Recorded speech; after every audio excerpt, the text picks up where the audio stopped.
In today's video, I'm going to teach you how to create a hyperlink in Adobe Photoshop 2023 with a quick and easy tutorial. Whether you're designing a web page or simply adding an interactive element to your graphics, knowing how to hyperlink text in Photoshop can be incredibly useful. Let's dive in and get started.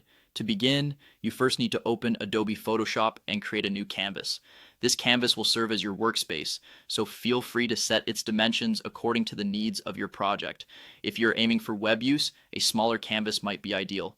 Now, with your canvas ready, let's move on to adding text. Select the text tool from the toolbar, which usually looks like a capital T, then click anywhere on your canvas to create a text box. Go ahead and type out the words or phrase you want to hyperlink. Remember, you can always customize the font, size, and color of your text using the options that appear at the top of the screen. If you find the text isn't quite where you want it, use the transform tool to adjust its position.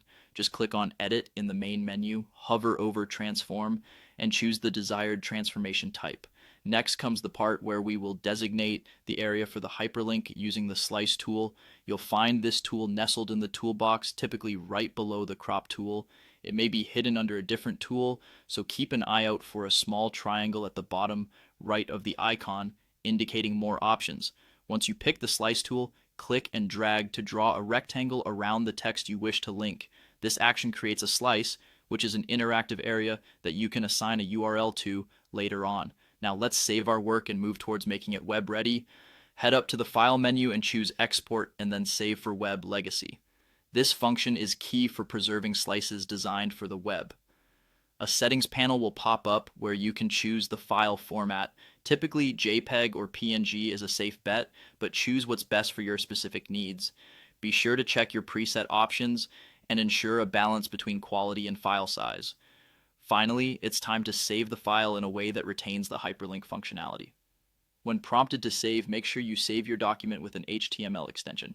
This step might seem a bit unusual if you're not used to working with web design, but the HTML file will hold all the instructions needed for your slices, including hyperlinks.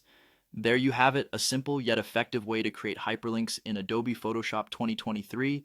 Practice these steps and soon you'll be adding hyperlinks like a pro. Thank you for watching, and don't forget to like and subscribe for more helpful tutorials.